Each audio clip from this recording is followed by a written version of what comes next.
Байрают амаусардай райгунд утахшыргонай уепатандар арфа канам.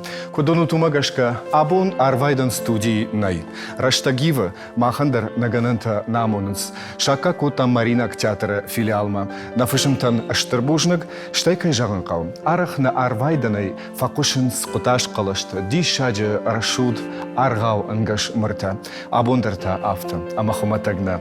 На абуну ижар шака канзыштам штай бафалдыштам романстан. Романстан самакуштыштам абон уйты хайдар анхашканзыштамдарта на музыкантам байкушам. Ода вахоржа хай. Концертмейстер таматы Мадина, жары дулаты замбулат. Табуавши.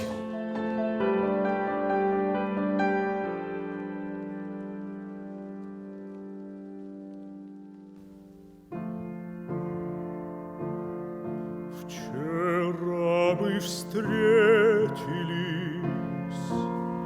она остановилась. Я также. Мы в глаза друг другу посмотрели. О, Боже, как она с тех пор переменилась, в глазах потух огонь, и щеки побледнели, и долго на нее глядел я молча, строго. Мне руку протянув, бедняжка улыбнулась.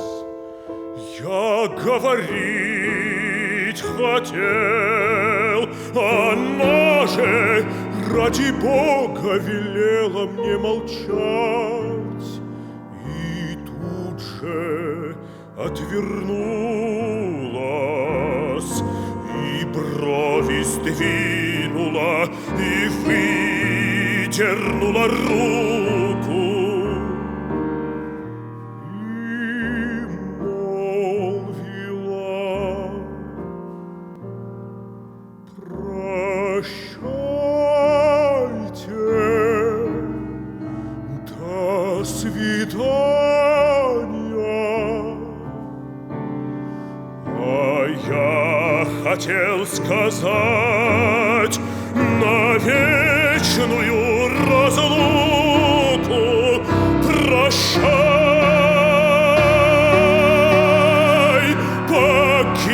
погибшее, но милое создание.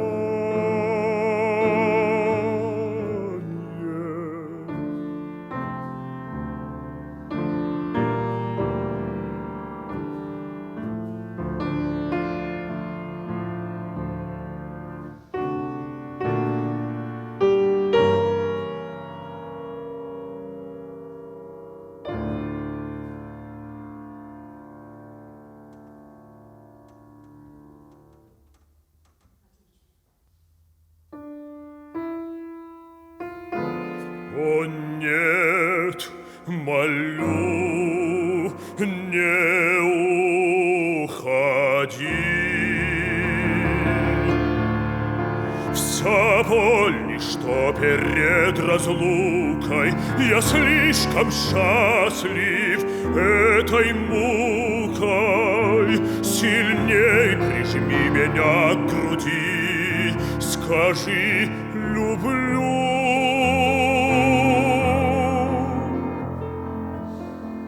Пришел я вновь, больной, измученный и бледный.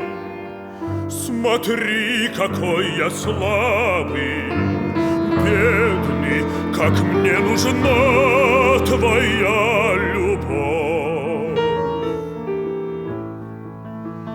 Мучений новых впереди я жду, как ласк, как поцелуя, я в одном молю, тоскуя: о, будь со мной, не уходи, о, будь со мной, не уходи.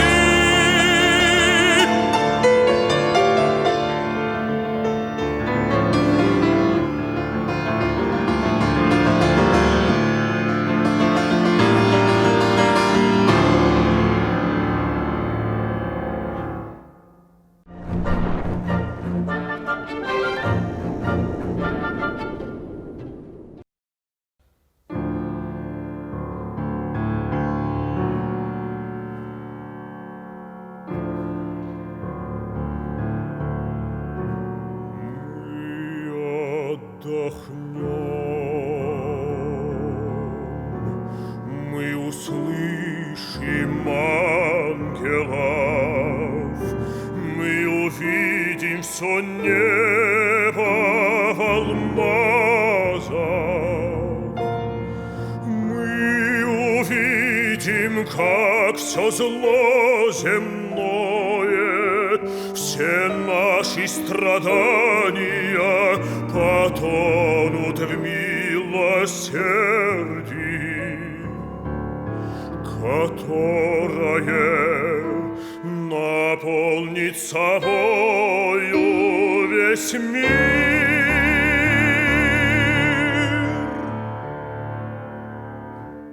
И наша жизнь станет тихою, нежною, сладкою,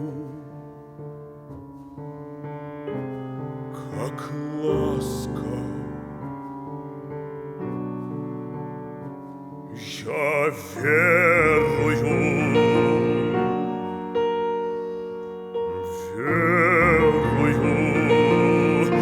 мы отдохнем, мы отдохнем.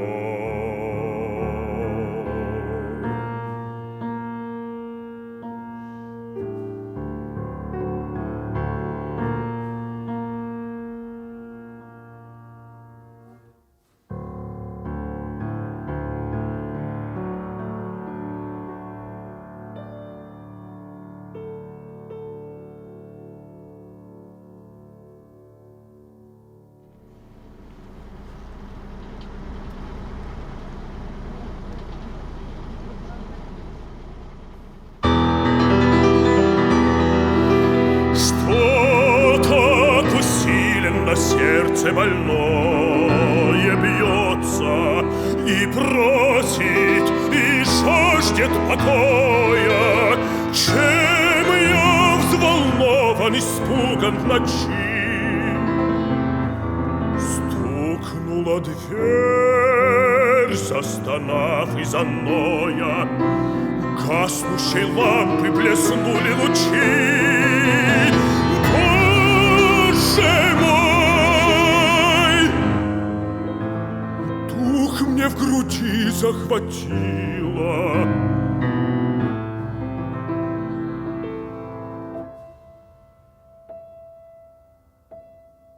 Кто-то зовет меня, шепчет уныло, кто-то вошел.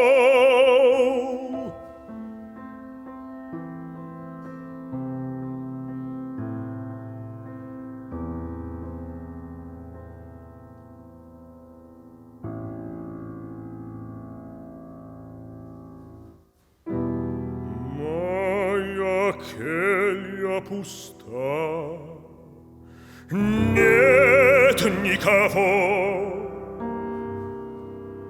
Это полночь пробила.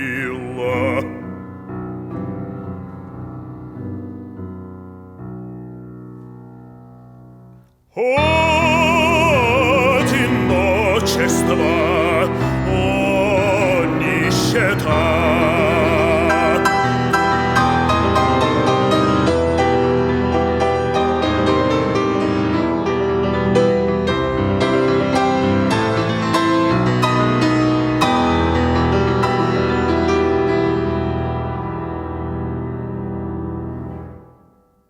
Ну что ж, большое спасибо. Мадина Тамаева, очаровательная, Заболат Дулаев. Спасибо. Мы продолжаем, и, как я уже чуть ранее сказал, невозможно в полной мере красочно раскрыть тему романсов.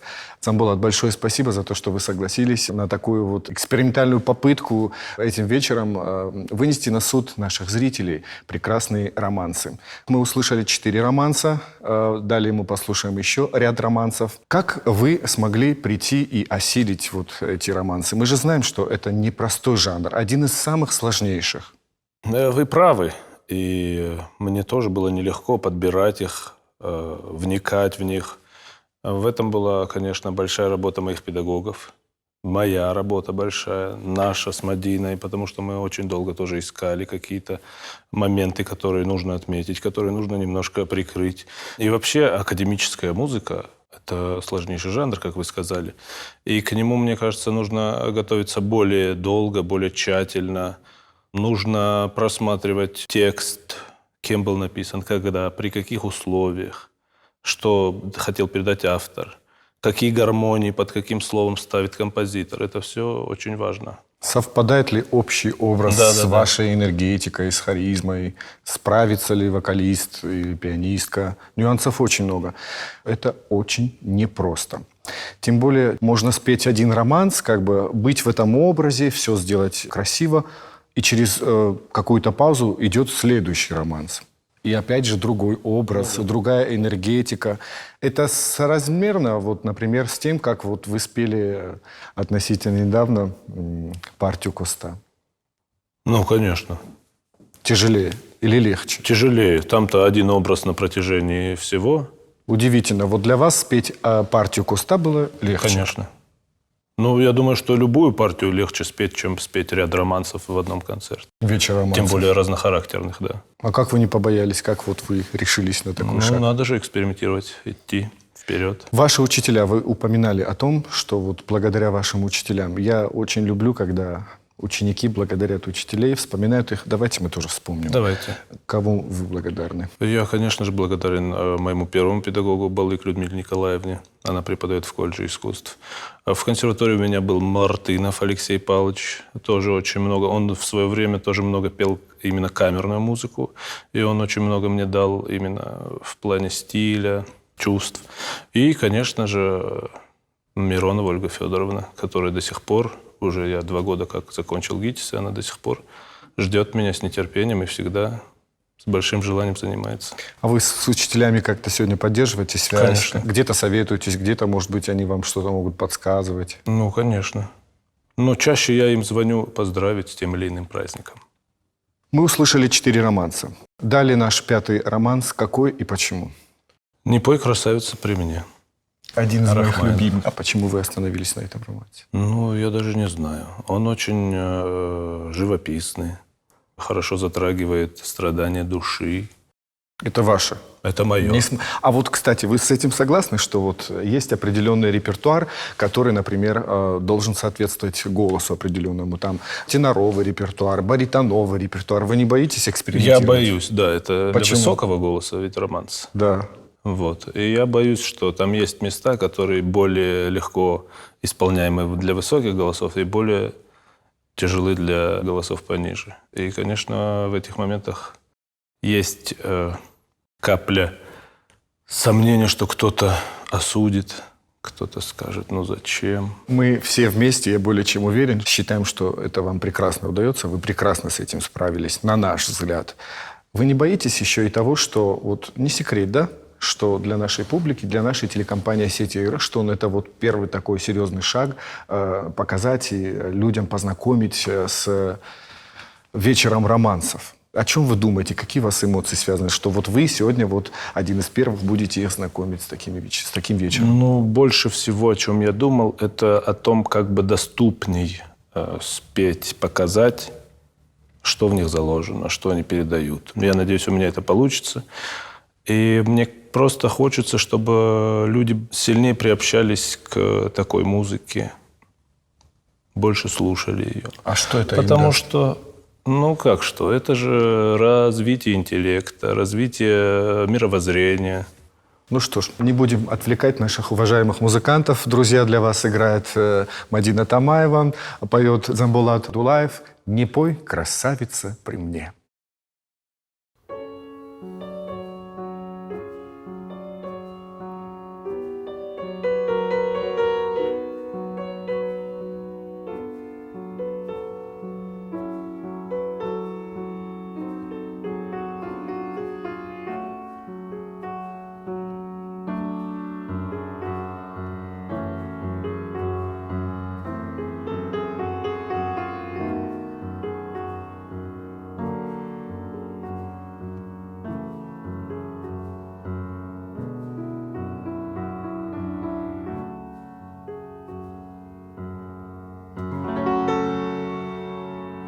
Не пой, красавица, при мне, ты песен Грузии печальной,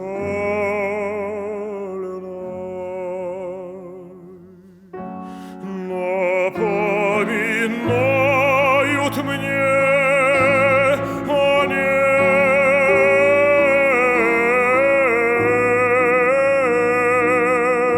другую жизнь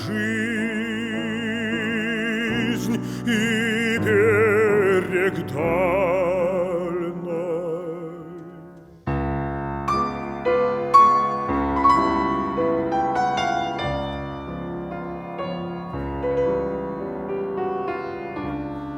Увы, напоминают мне твои жестокие напевы и степь, и ночи при луне, черты далекой бедной девы.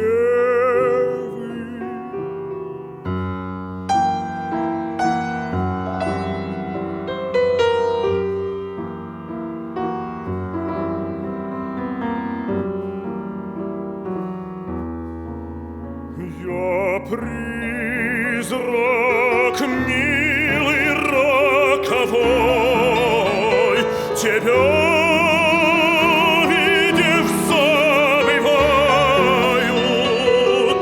но ты поешь, и предо мной его я вновь воображаю.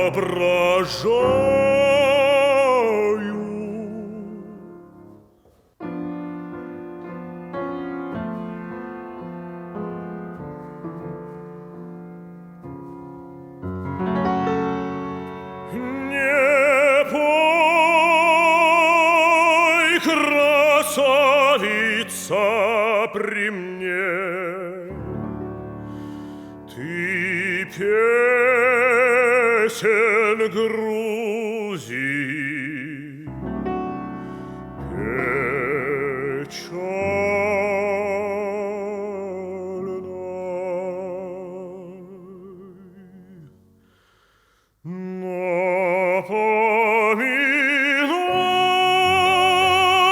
напоминают мне о ней другую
всемогущий Бог, здоровье, силу воли, воздух, сон.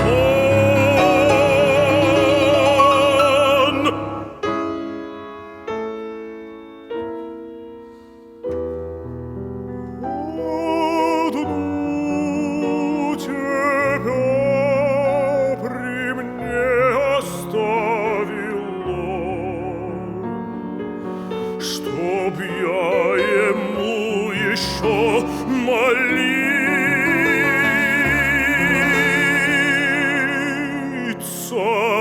мог.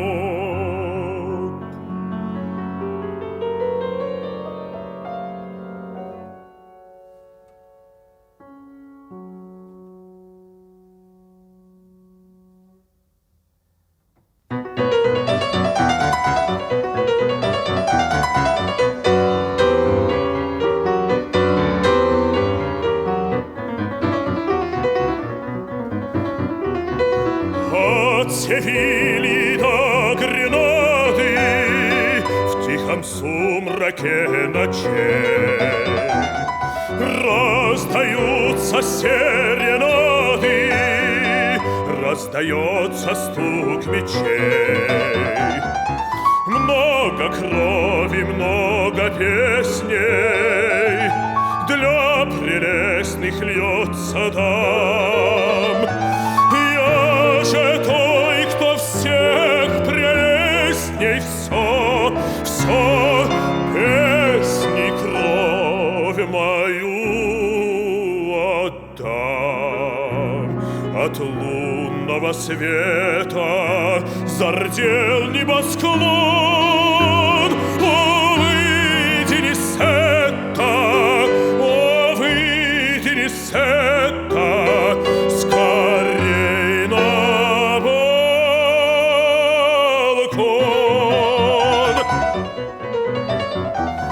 От Севильи до Гренады в тихом сумраке ночей раздаются серенады, раздается стук мечей.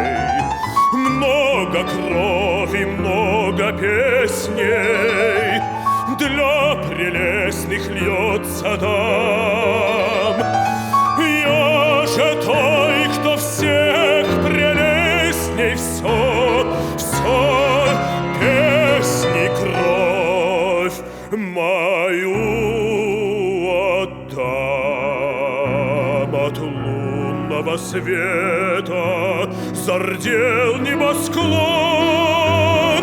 О, выйди, Нисетта, о, выйди, Нисетта, скорей на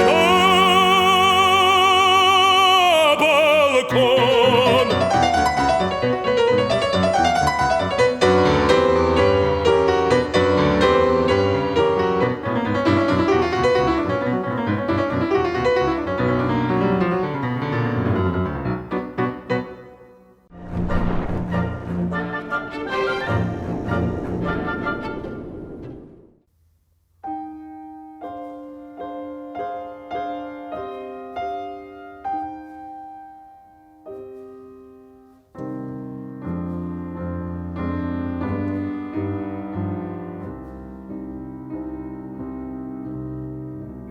Здесь ли ты легкою тенью, мой гений, мой ангел, мой друг? Беседуешь тихо со мною и тихо летаешь вокруг.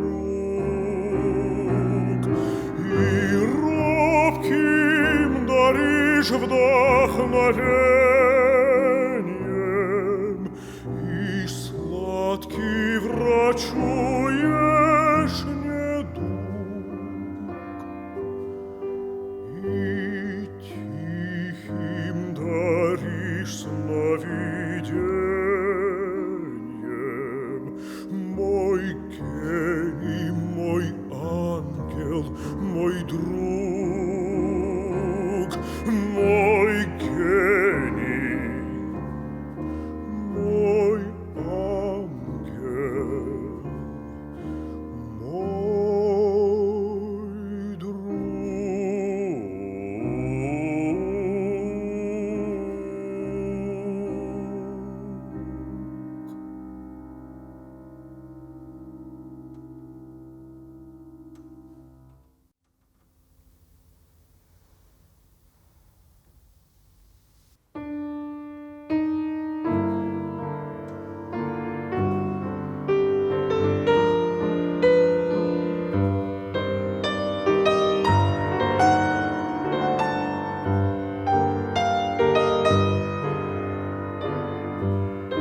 святой, стоял просящий подаяния. Бессильный, бледный и худой, от глада, жажды и страдания. Куска лишь хлеба он просил, и взор являл живую муку. И кто-то камень положил в его протянутую руку.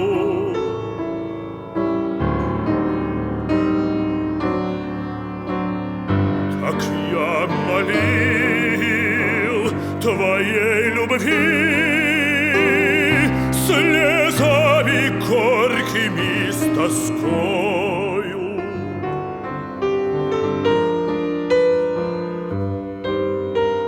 Так чувства лучшие мои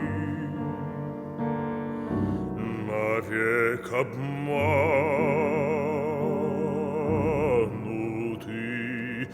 тобою.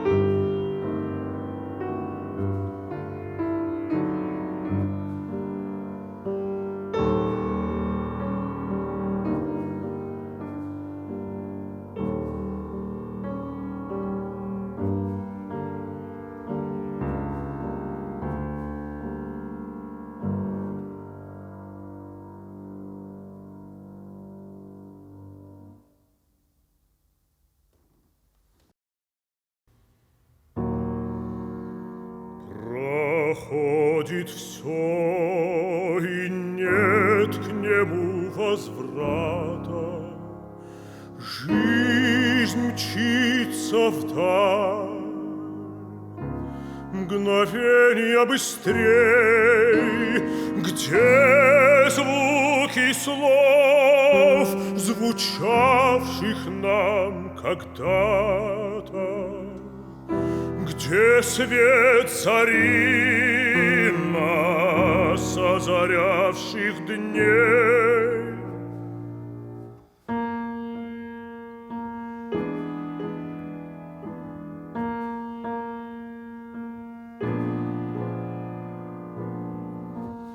Расцвел цветок, а завтра он увянет. Горит огонь, чтоб вскоре отгореть. Идет волна, над ней другая встанет. Я не могу веселых песен петь.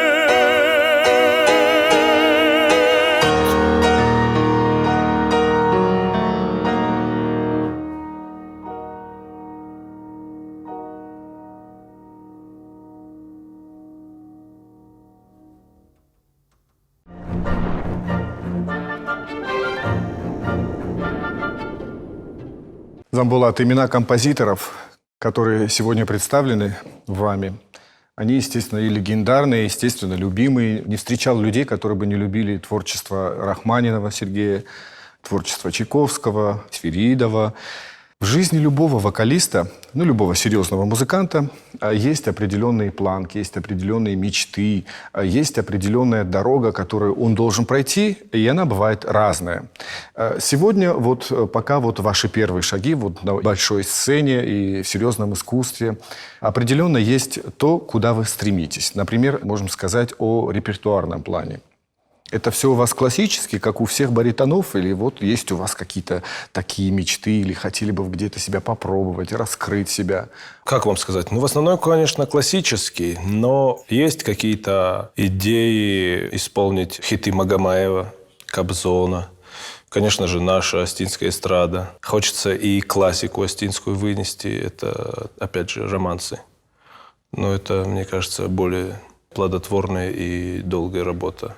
Согласны с тем, что вот часто говорят, что для баритона его вот определенным уровнем уже считается это партия Риголетто. С чем это связано? Связано это со сложностью этой партии и с игрой роли Риголетто. Вообще Верди считается одним из самых сложных композиторов для всех голосов, потому что это веризм. А послушаешь, и кажется, что он такой легкий, такой приятный. Это и есть профессионализм. И мне кажется, это не ошибочное мнение, что Риголетто одна из самых труднейших партий, потому что она очень драматичная. Там очень много нужно играть, переживать, проживать, через себя все это пропускать. Это не так уж и просто. Вы себя как представляете? Классический оперный исполнитель или исполнитель такой разный, разноплановый? И опера, и романсы, и, может быть, песни эстрадные, и, может быть, спектакли какие-то музыкальные. Вы себя как видите? Последний. Разноплановый? Да. Вы бы попробовали себя в спектакле каком-то? Я мечтал, конечно, когда-то сыграть даже и в кино, но со временем понял, что я для этого не рожден ни одной нервной клеточкой. Вы попробовали? Я не пробовал, но я думаю, Это что не ваше, да? не мое.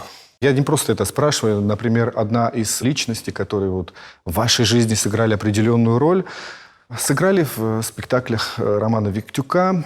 Речь идет о великой Образцовой Елене. Ваша жизнь связана с этим, потому что вы как-то участвовали на конкурсе, представили на суд жюри прекрасный роман Свиридова, насколько я помню. И как все обстояло, расскажите нам. Ну, во-первых, я считаю, что это один из сложнейших романсов. Не только Свиридова, а в общем. Как обстояло дело? Естественно, надо было что-то спеть из репертуара Елены Васильевны, а она пела этот цикл. И других вариантов у меня не было, кроме как исполнить «Богоматерь» в городе. И мне за нее дали спецприз.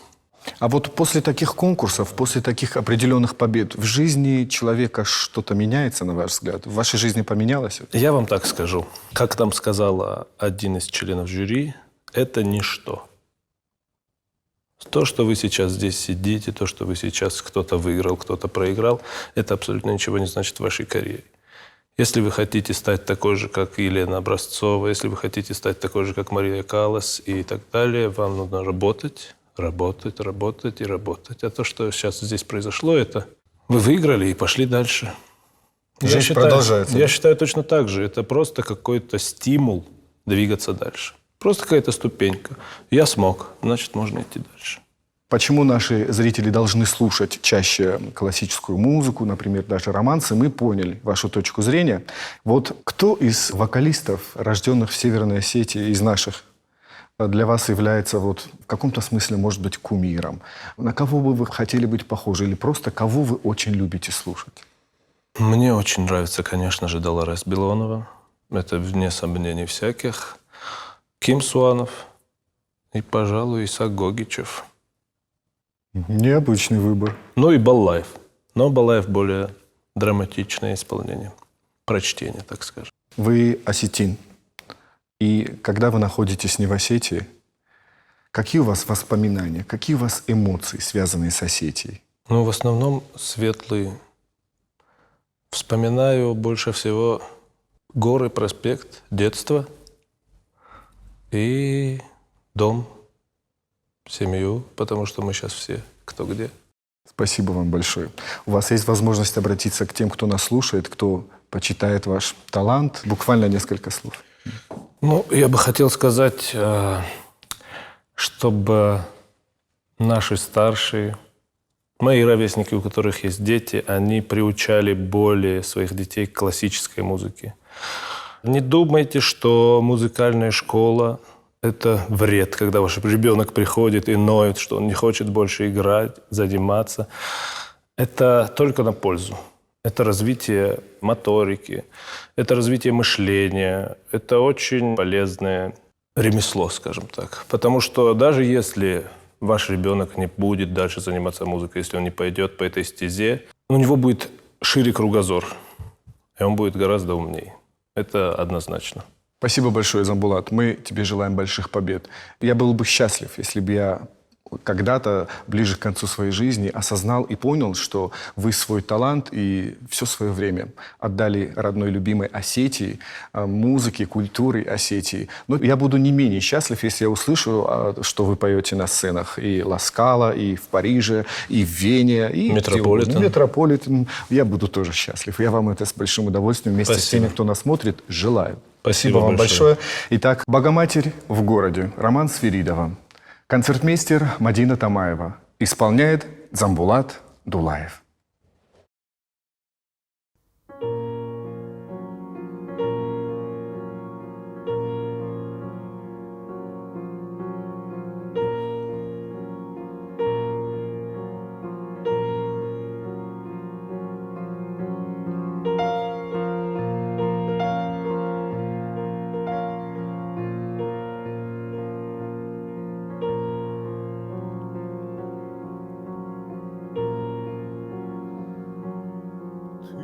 Проходишь без улыбки, опустившая ресницы, и во мраке над собором золотятся купола.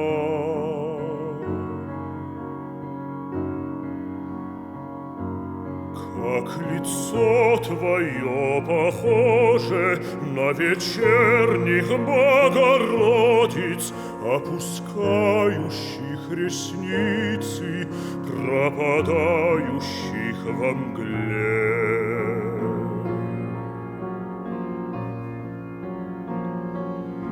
Но с тобой идет кудрявый, кроткий мальчик в белой шапке.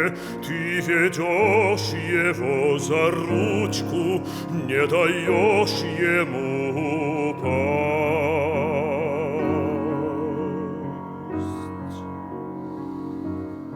Я стою в тени портала, там, где дует резкий ветер, застилающий слезами напряженные глаза.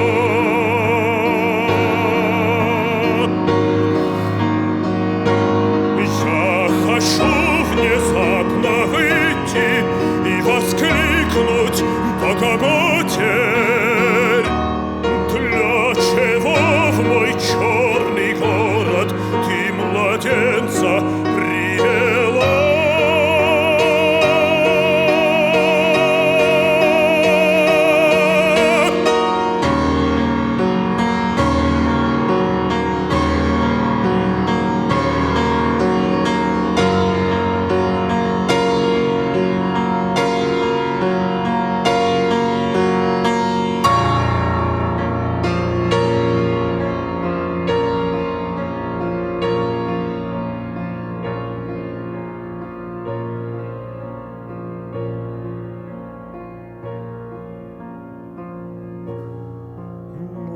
Язык бессилен крикнуть, ты проходишь, за тобою над священными следами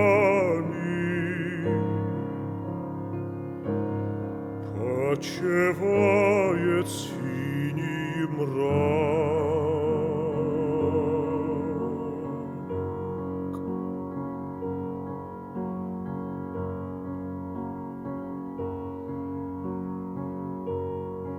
И смотрю я, вспоминая,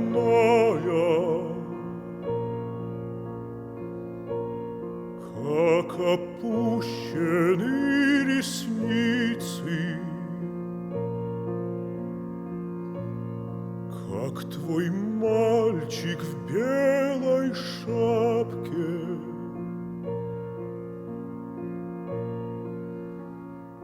На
Засни, мое сердце глубоко,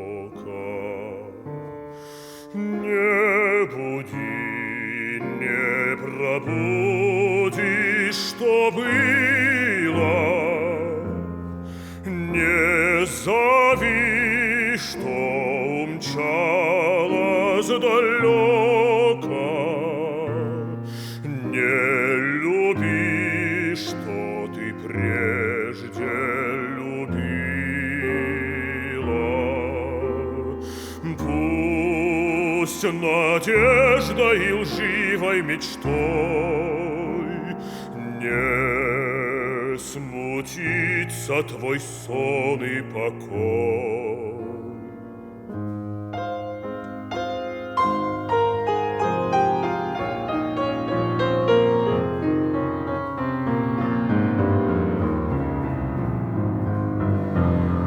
Для тебя невозвратно былое, на грядущее нет упования.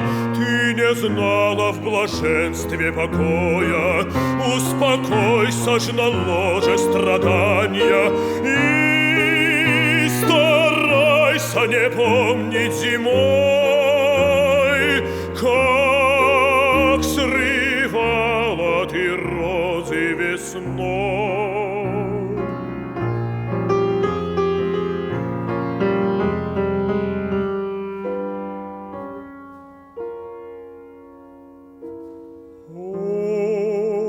Засни, мое сердце глубоко,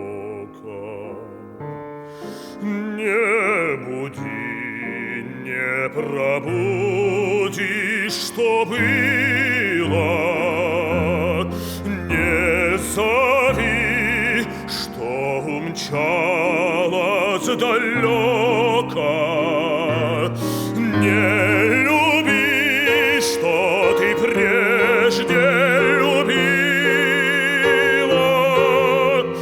Пусть надеждой и лживой мечтой не смутится твой сон и покой, не смутится твой сон и покой, и старайся не помнить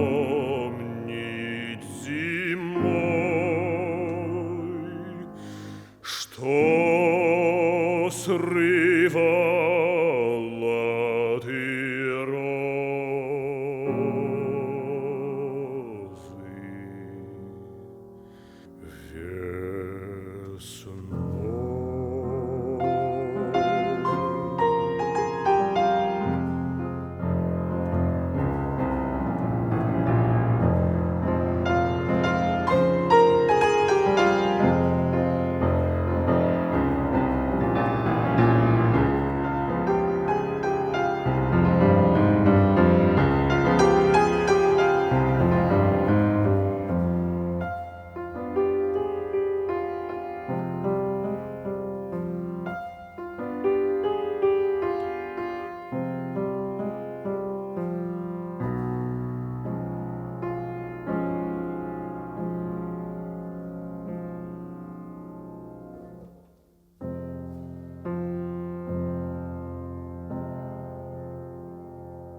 Христос воскрес!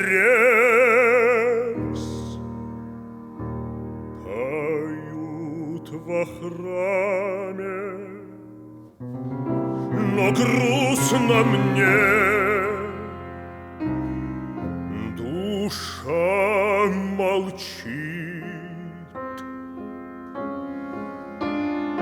Мир полон кровью и слезами, и этот гимн пред алтарями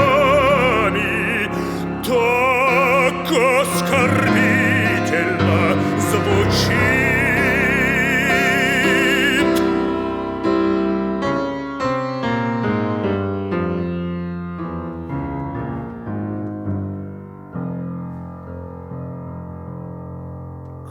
Когда б он был меж нас и видел, чего достиг наш славный век, как брата брат возненавидел, как опозорен человек. И если б здесь, в блестящем храме, Христос воскрес, он услыхал, какими горькими слезами перед толпой